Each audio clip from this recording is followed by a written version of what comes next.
Boom shot, mother.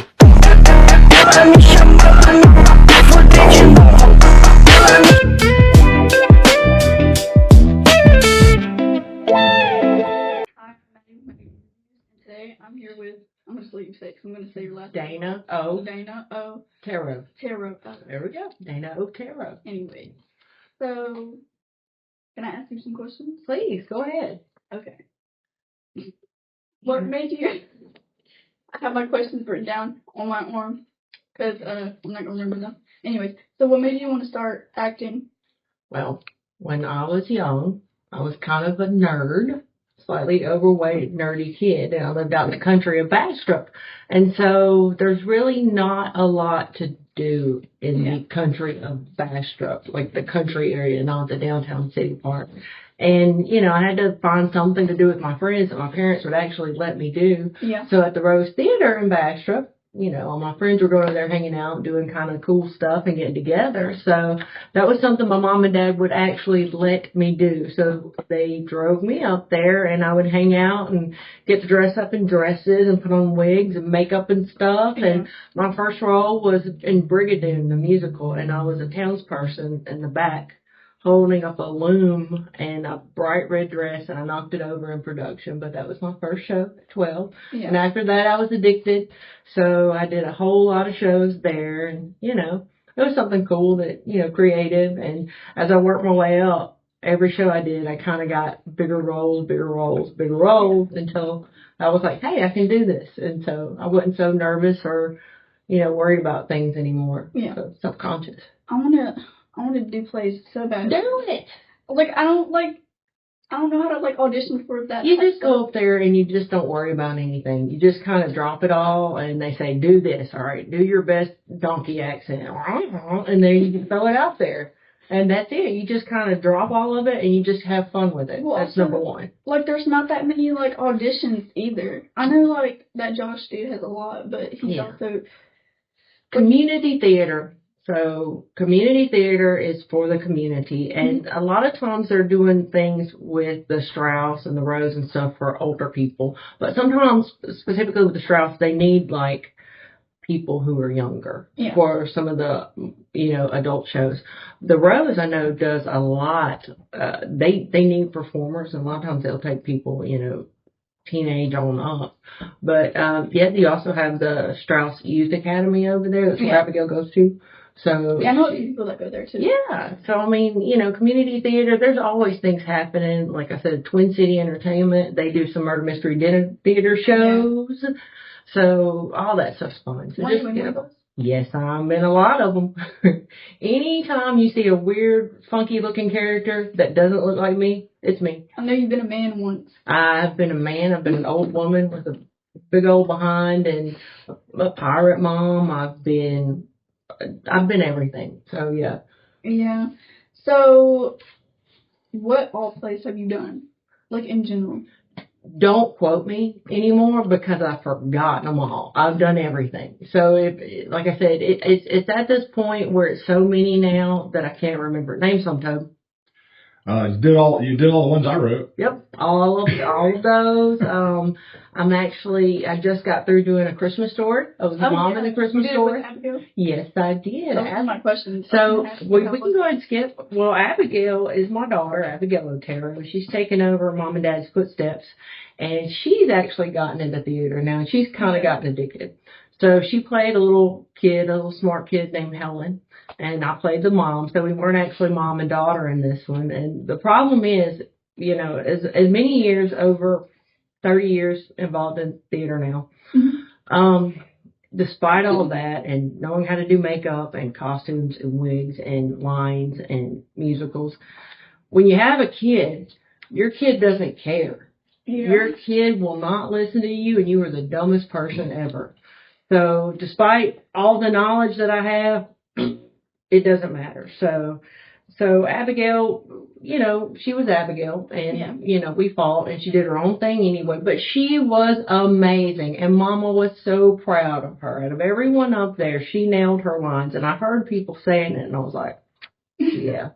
So I really didn't, she didn't even need my help, except for getting dressed in her costume. She did have to come back and ask me to help multiple. But, other than that, it was great. So, yeah, I'd probably do it again. Yeah. Well, okay, the reason, I would totally go audition for a play right now if I could, but my biggest thing is that I can't even remember my questions whenever I'm asking, interviewing. Practice, girl, practice. Well, I do. And just a lot of things I do is so if you have a monologue or something, or you have a script or anything, if you record it or record the lines around it, and then whenever you have your speakers, just put them in your ear and then just listen to it over and over, repetition. Sometimes, when I'm just at work or I'm at the house or whatever, I'll just listen to it, and eventually it gets into your memory and you're just spouting it off. Yeah. So that's all it takes. Practice, work, and you'll get it. And here's another hint. Close to it. I know people are going to poo-poo on that and they're going to be mad. Yes, we will. Some people are sticklers for that. But the thing is, if you're stuck, if you just get a roundabout and you get close to where you're supposed to be and keep the story going, that's awesome. Yeah, I really like that you get dressed up or whatever. Yeah. I love it. So whenever we were on the set for the Bog Anthology and we were doing I'm not going to say which one it is. Okay. Because I don't want to ruin it or spoil it. But anyways, I had to wear this blue navy 1800s type dress thing. Oh my gosh, I loved it. See? I kind of ripped it, but it wasn't my fault. Okay, do they know? Now they know. Probably not. Well, okay, actually, it was a horse's fault, not my fault. Okay. So you see, they have horses on the set, and I love horses. Horses are my favorite animals. I know how to ride. I'm not a pro. Dad thinks I say I'm a pro. I'm not. I know all the basics. I mean, riding's not hard. So there's this girl named Marley who actually got a part in the movie because she let me ride one of her horses. So I begged Mitch. I was like, Mitch, she's gonna let me ride one of her horses. So can you just give her a part? He's like, sure. So she comes by the very last day, and she brings this horse named Crow. This horse has a terrible backstory. I feel so bad for this horse because his owners got murdered in Arkansas. And okay, anyway, so I rode him. So I got to ride him. He's almost 30, I think. He's in his 20s. This old horse, but hey, he can run. So we were running or whatever, and we're running the horses, and so I got down in one of the scenes, and all I hear is a rip because the dress got stuck on the saddle horn, and it ripped the side of my dress. And I kind of feel bad because I lied about it because somebody mentioned it, and I said, oh, it was just that. I got it. Yeah. But it wasn't my fault. It was actually It was Crow. It was Crow. It was Crow.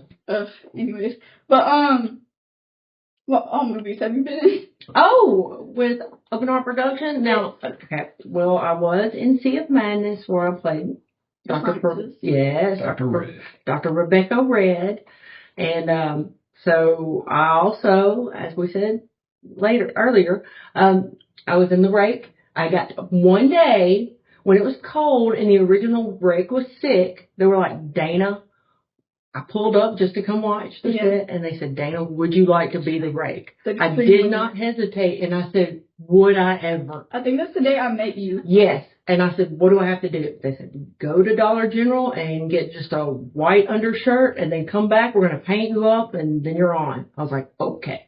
So that was it. And I'm telling you, that they only had to tell me once, and I was already in it. So, yes, any scene that you see with the hands, or me getting Bobby's heart and pulling it out. Spoiler. It's not a spoiler. Like Crush, Bobby. It's in the trailer. Yeah. The creepy hand, that's me.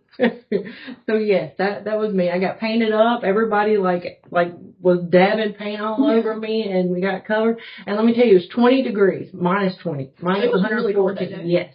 I was freezing. I was there in just a white undershirt and some pants I had pulled up, and that was it. Yeah. And I froze to death. It was really worth it. When I saw the footage after and what they had done, I was like, I broke a chair that night. Yes, and I was trying to show me, and I said, that's me. He said, I know. That is your hand. And I loved it. I was excited. Somebody told me to go sit in a chair, and I sat in the chair that night, and Like, I just fell through. Yeah. So now, like, people are saying I'm fat. On set. They tell me not to break another chair on set. But Sea of Madness, I'm going to go back to Sea of Madness. Sea of Madness. Now, Rebecca and Dr. Martin were not supposed to have a romantic relationship. This is where acting comes in, okay? There was a group chat with like 25 people, right? Yeah. And so everybody was talking about lines and acting and doing all this stuff. And I said, what if, everyone, what if Rebecca is not intimidated by Ben and Ben is not intimidated by Rebecca, that they actually kind of like each other and they see the same things in each other, like they've met their match. Maybe that's, so anyway, the whole Rebecca thing was completely invented. Mitch gave us the thumbs up. And honestly, on a few TikTok videos and things, I've seen people screaming Rebecca. And I've asked other people, I was like, have you ever seen that done in another movie? And they said no. And I was like, So maybe, but yes, we invented that whole thing. That was not even a real deal. It was not part of the original script. Die, though. I won't talk about it. I'm kind of a bit salty about it still. Everyone got turned into a mermaid except this girl. And I don't understand, but yes, I died. Or did I? Dun, dun, dun. I think you did. Oh. Anyways. What was I going to say? Oh, who are you, like, outside of acting? Oh, well, in real life, I am a scientist. I wanted to say that. Yes, I'm a medical laboratory scientist, which means anytime you have anything done with your blood, anytime you get swabbed, anytime you get anything tested, I'm the person that's turning out those lab results for that doctor so they can figure out what's going on with you. Currently, I work in micro. Yeah. So anytime you get anything swabbed, you got congestion, you got a culture to be done. I'm the person that's plating it out and growing it out and looking at the colonies and figuring out what antibiotics you can use to cure it. I take pictures of plates and things. Anything that's gross, I'll take a picture of it and keep it. You sent me a few pictures. Yeah, I did. Yeah. It's gross. Yeah. So anything that's gross, like I'll usually be the one like grinding it up and chopping it up and plating it all over the place and figuring out what's up. But yeah, it was like a fungus. Yeah, those are gross. Ew. So yeah. So real life, actually I'm a scientist. So I was gonna say that. Yeah, but you can, anytime you go to a hospital, I'm probably the person who's doing your lab results for you. I'll think about that. Yeah. Every time I go to a hospital. You're taking care of, you're in these hands. You're well taken care I'm of. in your hands. Yep. So my next question is, like, how long have you been working with Open Heart Productions? Ever since we did Science of Murder. So Mitch, now, long time ago, Toby and I used to watch Mitch and his band. Yeah. That's the first time we met. My dad was in a band with him. Yeah, so we used to watch it a long time ago. And then we did Science of Murder. And so, you know, Mitch was in there and he played one of the characters and I played Babette and Benjamin was in there, Richard. We had almost the entire crew up in there. And so it wasn't too long after, Mitch kind of looks at me and he goes, "Hey, would you like to be in a movie?" And I was like, "Yeah." And he said, "Well, you really just have to, like, fall off a couch. Just kind of roll over and just act like you're drunk." I was like, "Okay." And so I just rolled off a couch and I was like, done. Well, I mean, it's called acting. It's not called being. It's called acting. Well, you're pretending. So I was like, done. Did I get it? He's like, "Yeah, you're hired." And I'm like, okay. So originally, I think I was supposed to be Sharina's part. What's her name? Misty? Yeah. Misty? Yeah. Originally I was supposed to be Misty, but then something happened to the actual Dr. Rebecca Red, and then right before we went to Baton Rouge, I got bumped up. And I had to learn her lines really quick. And so I actually had a lab coat because, you know. You're a scientist. Yeah. And, you know, and I had all the things, and so I was like, okay, done. So I ended up being Rebecca, and then there you go. And it all worked out. Yeah, Mitch kind of just throws people in roles. Yeah. And it's, okay, so I had to be this Indian girl right beside my dad. And I hated the costume.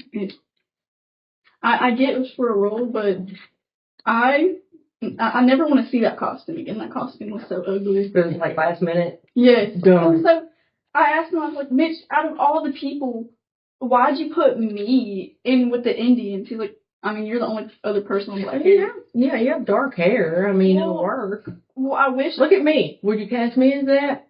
I'll put a black wig on you and cast you. Thank you. But yeah, it was an iffy role, but I will. I mean, at least. But you did it. Yeah, but I did it, even though I had to just look really terrifying. One embarrassing moment on that set though was like the camera dude David. I didn't know that he was like recording on that side. So somebody like did something that I just started bursting out laughing. I didn't know they were recording though, and so David like okay they get done recording, and then David's like yeah we're gonna have to redo that because Maddi was laughing. I'm like I didn't know y'all were recording. What? Like, that was really embarrassing. Because it's like, oh my gosh. That's one of the blooper reels. That's good. Ooh, I can't wait until they make, like, a whole movie of, like... all the behind-the-scenes stuff. Yeah. That's going to be amazing. I cannot wait to see that. Well, Maddi, do you have any more questions for me? Look at your arm. How do you prepare for a role? Oh, girl. Well, I try really hard to memorize. Then I get depressed. And then, like, I try again. And then... You know, and honestly, at the very beginning when I read it, I know what the character's supposed to be, but I take anybody's tips or any suggestions they give me, and at the very end when it's time to go on, at that moment, all that comes together and you just run on adrenaline, and then that's where the magic happens.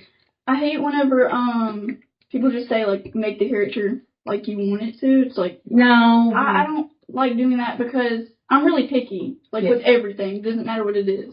Mostly food though. But I remember whenever I first got the role of Amber in Face the Music, I was like constantly texting Mitch and Danny like, what am I supposed to be for this character? That they're both like, well, just make it how you want. Like it's just like just do whatever you want. Like, yeah, I mean, a lot of times actors do that. Honestly, a lot of people do. They come in, especially if you have like just like raw readings at a table or whatever. A lot of actors will think about it and they'll think what they would do in that situation. They already have a character or something in mind that they're going for. But you can always take suggestions. You can always be a little bit better. You can always, that's why you have a director, because maybe what you're doing is not actually hitting like it should. It's not the best that it could be. And so when you have someone from the other side looking at you, and they're actually seeing you and what you're sending out there, they can help tweak you a little bit and help you make you better. Because sometimes what you're doing isn't like, you know, it's not hitting the audience well enough. So you may need to kind of change it just a little bit. And good directors can see that and they know that. They can watch and they can fix it. I would rather somebody just tell me how to like... This is what you're supposed to do. Yeah. Do this. I can't make, like, okay... Amber and Face the Music, like, my country accent kind of slipped out a lot. Well, what, you gonna do, a British accent? I mean, well, okay, a kid. I was wearing, like, an outfit that would not even, like, go close to, like, anything country. And then my line was, something about a four-wheeler. And, oh my gosh, I sounded so country. Oh my gosh, it was so bad. I hated that too. And I remember we were at Mitch's house one day, and he was making fun of me because I was like, "Oh my god, is that actually what I sound like?" I was like freaking out. He was like, "Yeah, that's actually like how people like hear you." And I was like, I like cried. Like he was making fun of me, and Heather was like, "Stop picking on her. Like you don't sound like that." It was so bad. I can't hear myself either, or watch myself after a show is done. Yeah, anyway, we're getting the signal to wrap it up, Holmes. Yeah, so, it's about the time. It's about the time. Thank you for letting me interview you. Thank you for yes, thank you, Maddi. Oh, thank you. Check me out on YouTube, TikTok, and Facebook. You know, TikTok and Facebook is like Maddi interviews or whatever, and like YouTube is like Open Heart Productions, but my stuff's on there, so go check that out.